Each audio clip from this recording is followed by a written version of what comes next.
Olá, sejam bem-vindos para mais uma conversa de otaku.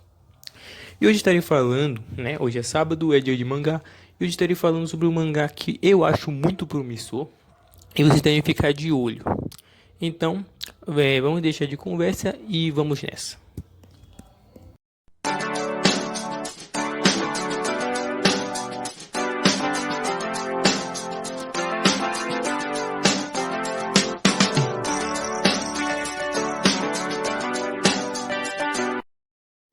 Então, como eu quero fazer esse vídeo mais dinâmico possível, então vamos fazer os motivos por partes.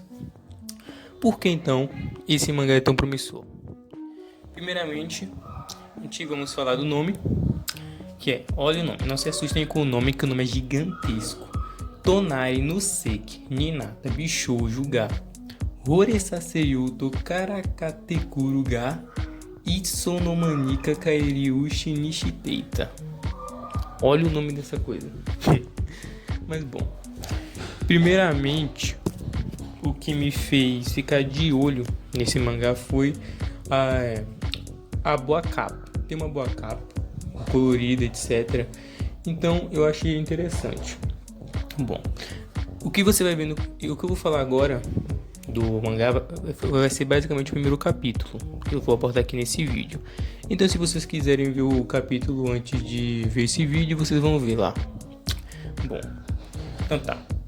Primeira coisa, isso aqui tem comédia, it, escolar, romance, cenas, slice of life. Então a história basicamente conta a história de uma menina, uma garota que tem o apelido de assassina do colega de assento.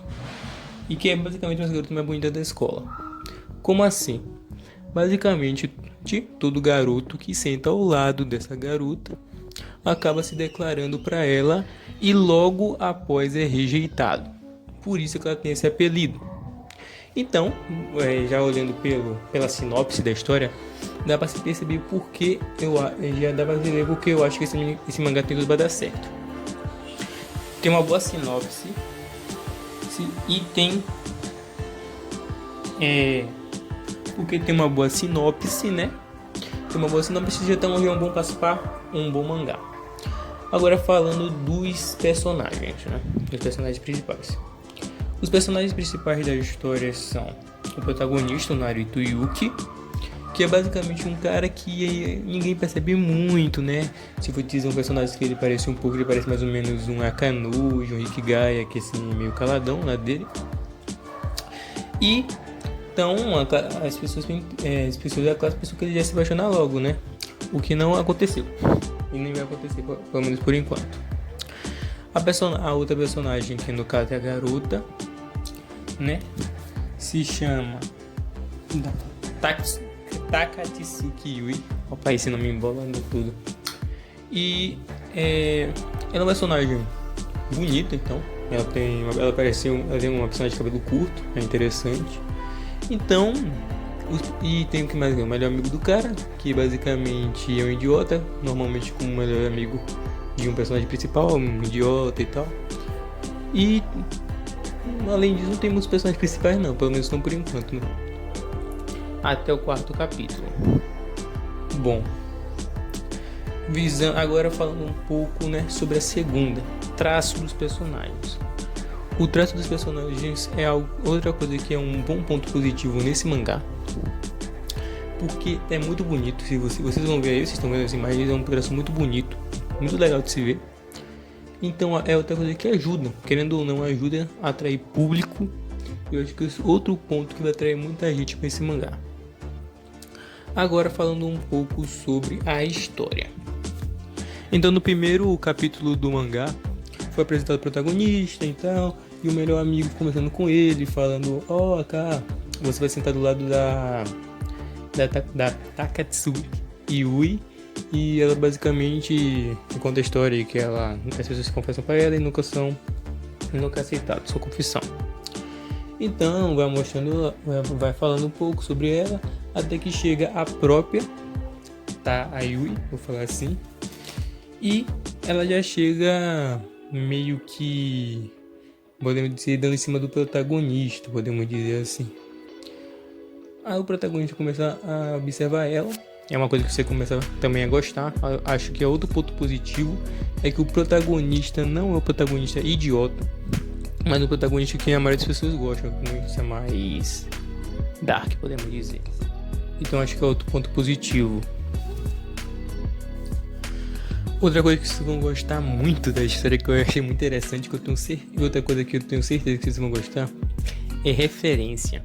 Muita referência. Acho que já teve em 2 capítulos já referência. Já teve 4, né? 2. Então teve mais ou menos um capítulo assim. Metade teve referência. Mano, teve agora, nesse que eu tô vendo aqui, referência de Attack on Titan. Então eu tenho certeza que vocês vão gostar. Outro ponto positivo desse mangá. Bom, então foi apresentado, né? Da história, ele me desconfiando dela e ela falando com ele. Bem. E só antes de eu me esquecer, teve outra referência aqui. Tá aparecendo aqui vai estar aparecendo aqui na tela aquele filme de Eu Quero Comer Seu Fígado. Acho que é assim, né? Que é seu pâncreas. Você quer comer seu pâncreas, alguma coisa assim. Aquele filme tristão lá, que eu por sinal tenho que ver. Aí teve outra referência aqui. Bom, voltando à história, aí vai passando a personagem, desenvolvendo a personagem, tentando se aproximar dele e o protagonista estranhando e tal.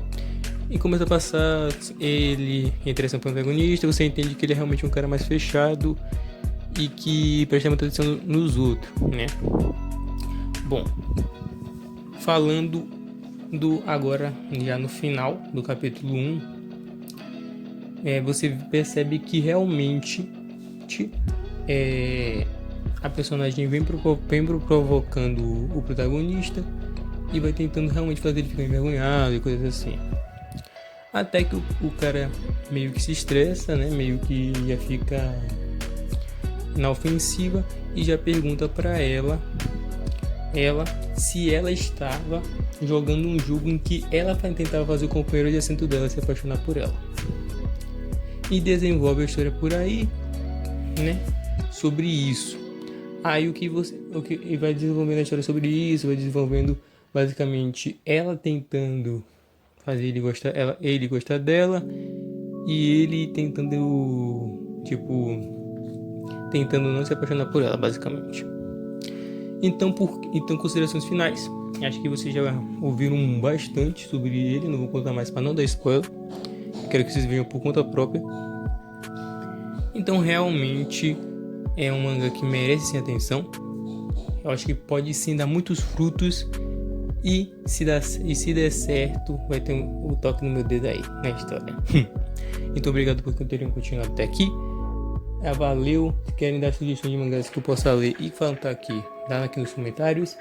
E obrigado. Deixem um like aqui e se inscrevam também.